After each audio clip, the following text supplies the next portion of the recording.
Olá, bom dia, amados irmãos, e que Deus os abençoe grandemente. Amém? A paz do Senhor.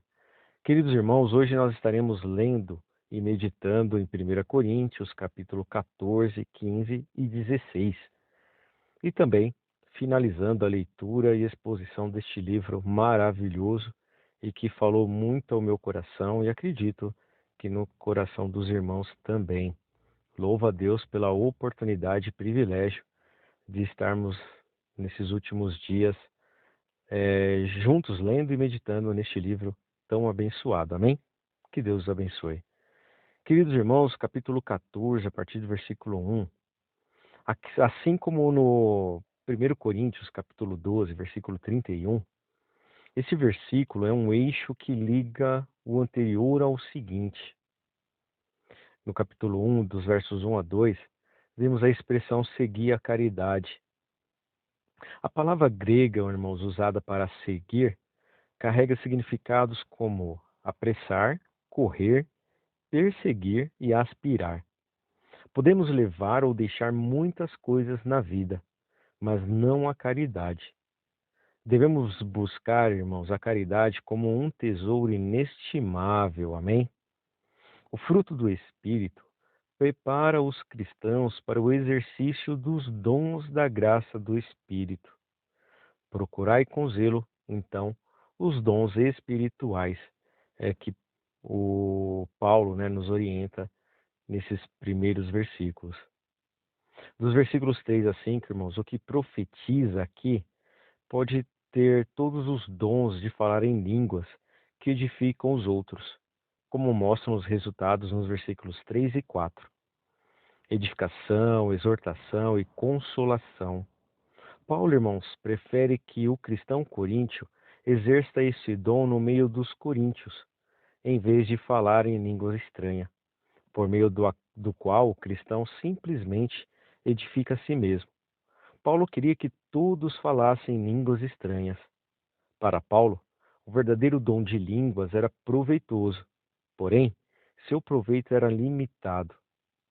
Quando há, irmãos, profecia, e ela é interpretada, o dom de falar em língua será proveitoso para toda a igreja. Amém? No versículo 12, vimos a respeito dos dons espirituais. A palavra usada para espirituais aqui é diferente da que Paulo usou até o momento. Ele usa a palavra comum, pneuma, com o sentido de espíritos. Paulo talvez esteja falando com inoria, descrevendo que eles haviam voltado às antigas práticas da adoração pagã dos gregos. Ou ele, talvez, use espíritos para dizer que eles estavam falando em línguas. Paulo, então, procura redirecionar o zelo deles às manifestações legítimas do Espírito Santo, que seriam úteis para os companheiros de adoração, para toda a igreja. No versículo 13, a expressão ore para que a possa interpretar. Se alguém fala língua estranha, ainda que em êxtase, ninguém à sua volta consegue entender. Consequentemente, irmãos, quem fala deveria pedir a Deus a capacidade de interpretar, para que toda a igreja possa beneficiar-se das profecias. Orar em língua estranha, mas se alguém ora em língua estranha, isto é, sem interpretar, o que precisa ser a prática dos coríntios, então não há entendimento e, consequentemente, nenhum benefício para a pessoa ou para a igreja. Dos versos 16 e 17 do capítulo 14, vimos, irmãos, que do versículo 12 em diante, Paulo mostra a falta de senso dos coríntios em promoverem seu dom favorito de um modo que não edifica. Em vez de levarem o corpo à unidade, como ensina o capítulo 2, essa resposta seria impossível se ninguém entendesse a oração. Amém? Versículos 20 a 22. Neste novo parágrafo, irmãos, possivelmente retomando agora a ideia de 1 Coríntios, lá no capítulo 13, versículo 11, Paulo desafia os coríntios a reorientarem suas ideias. Eles deveriam ser adultos, enquanto, na malícia, deveriam ser meninos. Os coríntios, irmãos, ainda tinham muito que aprender. Na época em que Paulo escreveu esta carta, eles não tinham discernimento ético. Amém? Versículo 26. Paulo agora apresenta aos coríntios um exemplo de como deveria ser conduzida a reunião de uma igreja local.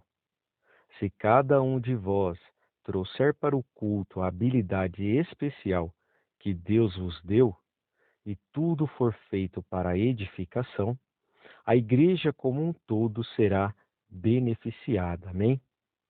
Versículo 35. Interroguem em casa seus próprios maridos. Parece indicar, irmãos, que se trata de mulheres mais velhas, que já são casadas. A ideia de mulheres mais novas e solteiras tentando se dirigir à igreja provavelmente nunca passou pela cabeça do apóstolo. Indecente indica o forte sentimento do apóstolo e da igreja do primeiro século em geral, no sentido de ter mulheres instruindo homens na igreja ou exercendo autoridade sobre eles. No entanto, quando as mulheres estavam cobertas e profetizavam, isso era aceitável e não era visto como exercer autoridade sobre os homens. Versículo 36. Saiu dentre vós é outro argumento para que os coríntios aceitem o ensino de Paulo. Os coríntios não inventaram a verdade que Paulo ensina. Ele começou em Jerusalém e, naquele momento, havia percorrido grande parte do mundo romano. Finalizando o capítulo 14, no versículo 37, aqui vimos que para estabelecer também seus argumentos e a autoridade de seu ensino, Paulo declara que, como apóstolo, o que ele ensina são os mandamentos do Senhor, não são opiniões nem uma opção. Cuida ser profeta ou espiritual também mostra que as duas principais classes de pessoas com dons estão em vista no capítulo 14, ou seja, o profeta e quem o profeta e quem fala em línguas. Versículo 1 e 2 do capítulo 15. Aqui, amados irmãos, o evangelho de Paulo aos Coríntios centrava-se na morte física e na ressurreição de Jesus Cristo, o Filho eterno de Deus, que se fez homem, mas nunca pecou. Paulo, irmãos, iniciou a igreja de Corinto. O evangelho que os coríntios originalmente receberam vinham dele. A ressurreição, irmãos, confirma o fato de que a morte de Cristo pagou todo o preço pelo pecado. O termo grego traduzido por ressuscitou aqui está no tempo perfeito, enfatizando os efeitos contínuos deste evento histórico. Hoje, Cristo é o Salvador ressurreto. Nos versículos 5 a 8, na época em que Paulo escreveu a carta, é possível, irmãos, que uma pessoa tenha confirmado a autenticidade das afirmações do apóstolo. A maioria dos 500 irmãos que viram o Cristo ressurreto, bem como todos os apóstolos, né, e Tiago, aquele meio-irmão de Jesus, ainda viviam. Paulo se tornou apóstolo de modo repentino, sem a oportunidade de ter contato terreno com Cristo ou com seus ensinos. No versículo 9, Paulo considerava-se o menor dos apóstolos, porque antes havia perseguido a igreja, como vimos lá em Atos, capítulo 22, versículo 4, Efésios, capítulo 3, versículo 8 e 1 Timóteo, capítulo 1, versos 15. E eu incentivo os irmãos a lerem as referências para dar um melhor entendimento ao texto, amém? Versículo 11, amados irmãos. Seja eu ou sejam eles, aqui Paulo não se importava com quem levava o crédito pela fé dos coríntios. Para ele, importava apenas que os coríntios crescessem. Versículos 12 e 13. Alguns dos coríntios estavam ensinando que não há ressurreição. Impossível, meu, que esses oponentes de Paulo estivessem negando a realidade da ressurreição de Cristo. É possível também que eles estivessem ensinando que a ressurreição é apenas espiritual e não física. Ou é possível que estivessem ensinando que a ressurreição já havia acontecido. Seja qual for o caso, eles contradiziam o ensino essencial de que Cristo ressuscitou fisicamente dentre os mortos e que quem crer nele algum dia também ressuscitará. Versículo 18, capítulo 15. Sem a ressurreição de Cristo, aqueles que dormiram em Cristo, ou os mortos, estariam perdidos ou destruídos. A palavra grega traduzida por van, nesta passagem, fala de algo que não gera resultados sem a ressurreição de Cristo. A fé cristã não traz perdão nem vida futura na presença de Deus. Nos versículos 23, cada um por sua ordem indica que Deus tem um determinado desígnio para a ressurreição. A palavra ordem é um termo militar grego que também poderia ser traduzido por posição. O comandante ressuscita primeiro, suas tropas ressuscitam depois. E vimos então, irmãos, também, lá em 1 Tessalonicenses, capítulo 4, versículos 13 a 18, sua vinda é descrita como a volta de Cristo com aqueles que dormem, ou seja, os mortos, seguida da retirada da terra de todos os cristãos vivos. Versículos 35 a 37. Algumas pessoas, irmãos, se opunham à ressurreição com o pretexto de que era muito difícil entender essa doutrina. Paulo chamou essas pessoas de insensatas.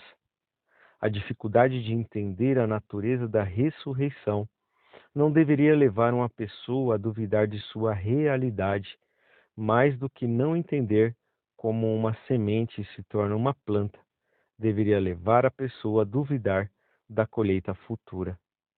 Versos 42 a 44 do capítulo 15. O corpo terreno, irmãos, tem várias fraquezas, enquanto a celestial não as tem. O que vem da terra é corruptível, é fraco e controlado por instintos naturais. O corpo que provém do céu é incorruptível, glorioso, poderoso e controlado pelo Espírito, fortificado por Deus. Versículos 51 e 52. Todos seremos transformados. Amém?